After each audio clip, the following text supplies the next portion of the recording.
Hi Marvin, how are you? I'm good. How are you? I'm doing well. How was your drive in from Sabinal today?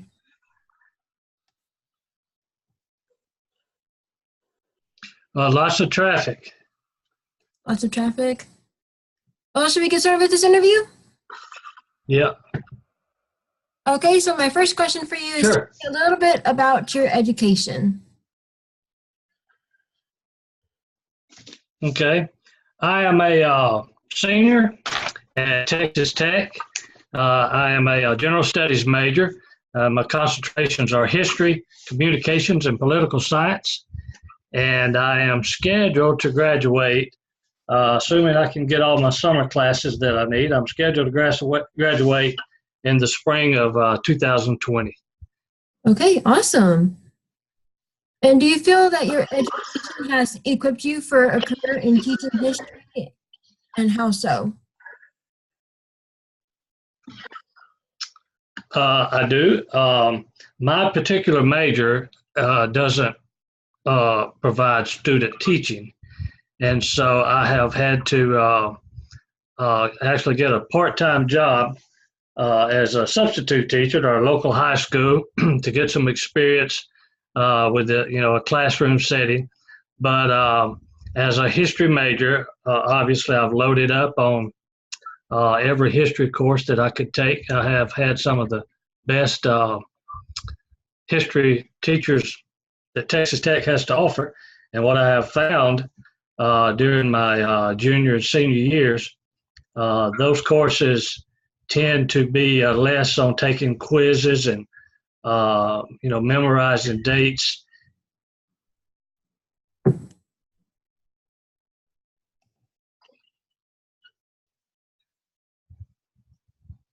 Do you need me to re-answer the question Sure. about my education and how it has equipped me to be a teacher?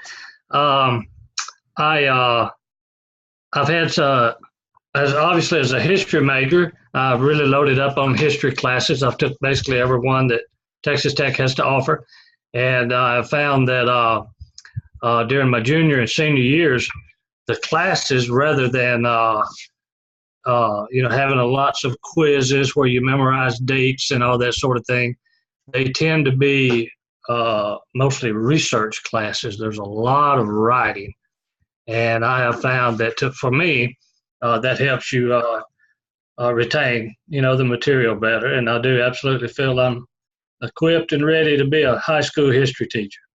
Awesome. So tell me about your current job and some of the responsibilities.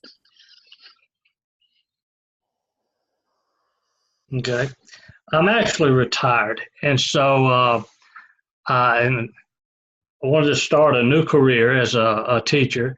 And since my this particular major doesn't provide student teaching, I took a part-time job about 2 days a week here at our local high school to kind of prepare me for lesson plans and the day-to-day running of a high school classroom. And so I do that part-time a couple of days a week.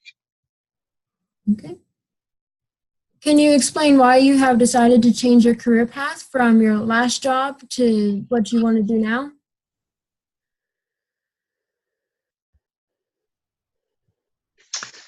Well, as I said, I'm not actually changing. I'm starting a new career, and I've always loved history and fairly passionate about it. Me and my family travel to different historical sites and that thing sort of thing on weekends, and spend a lot of time watching the History Channel.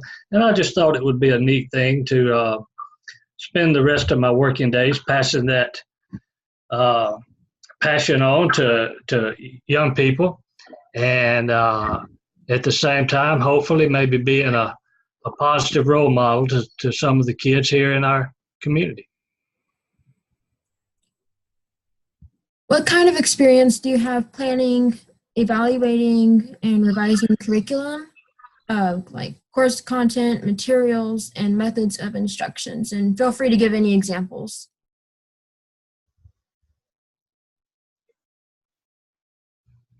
Okay. I have been given a mentor, and he is a history teacher here at our school, and he's basically the guy that I fill in for more often than not. And they make opportunities for me to teach his class once a week or so.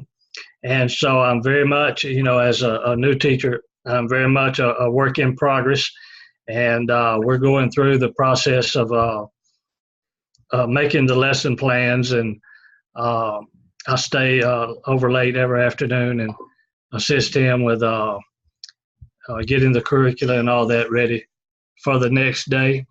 And so it's a work in progress.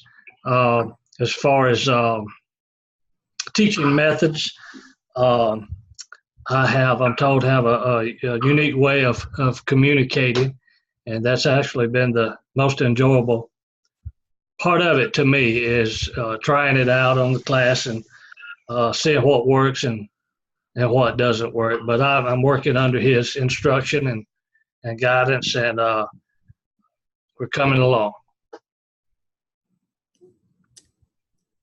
So name a time when your patience was tested, and how did you keep your emotions in check and not let the situation overwhelm you?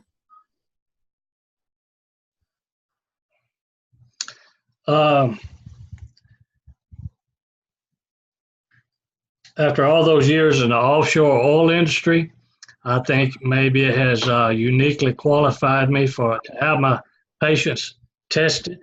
I worked for 30 years with adults who acted like children. And so, obviously teenagers can be challenging.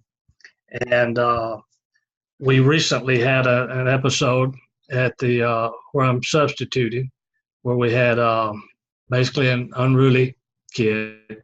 And I was able to, because I live in the community and I know the parents, was able to call the parents in and sit down and explain the situation. And it actually turned out great. But it calls for some patience and understanding. Okay. So tell me why you want to work at Sabinal ISD.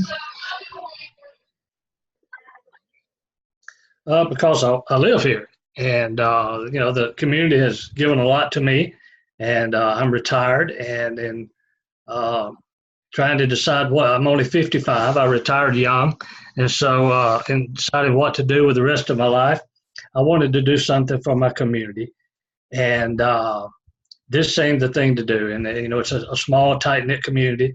My wife works here, and so it was a way to be a part of the community and maybe give something back and make it a little better. And to me, it matters a little more because it's here. It's my community. That's awesome. How would you describe your classroom management style?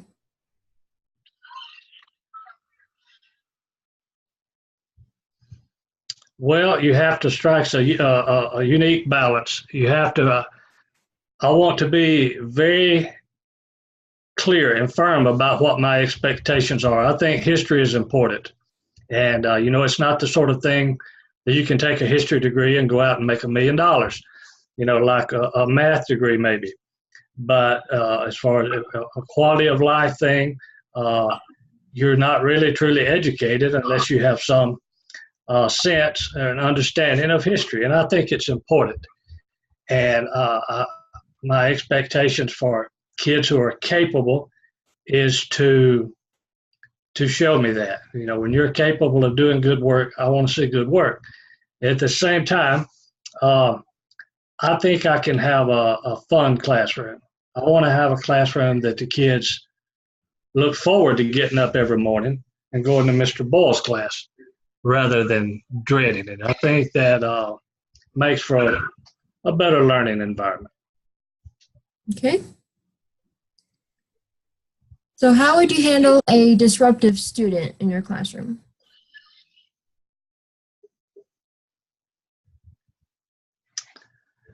That's a thing where some tough love is normally called for. I have a responsibility to that student, but I also have a responsibility to the other students and the parents of the other students who are in my classroom. Fortunately, in the setting that I'm in now at this particular school, they have kind of taken that out of the teacher's hands, and that there's a very clear um, expectation at the beginning of the semester of how that's handled. We have a principal that supports the teachers. We have parents that support the teachers. And so with a disruptive student, I'm able to just send him to the principal. And they have a means of taking care of that so that the teacher can concentrate on the students who are left in the classroom who are not being disruptive, rather than being preoccupied with the one student. So please share an experience in which you successfully taught a difficult principle or concept, and how were you able to be successful?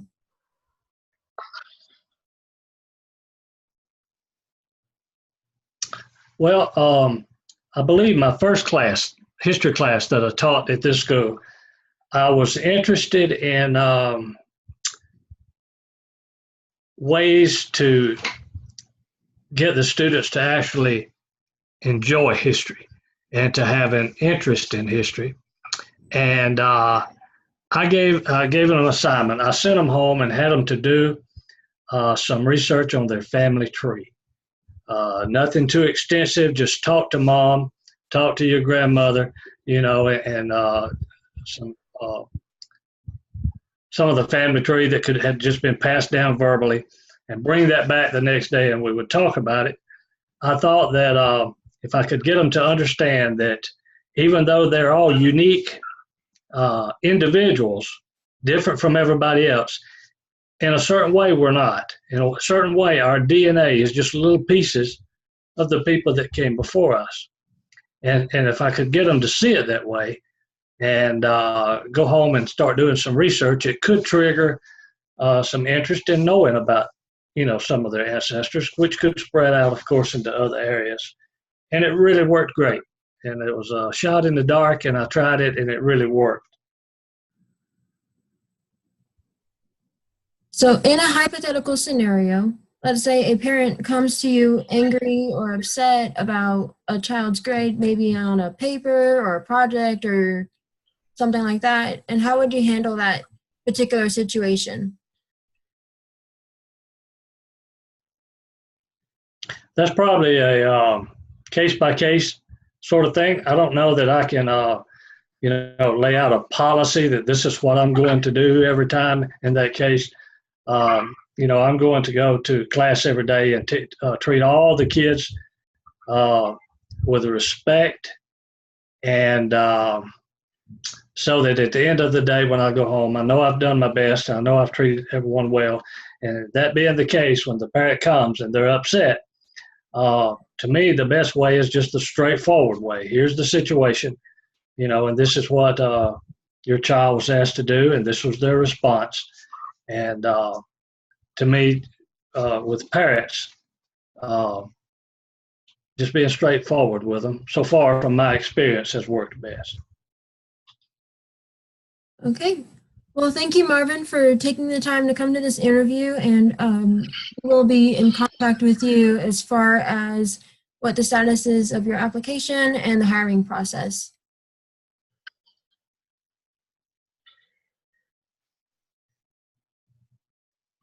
Thank you. Thank you.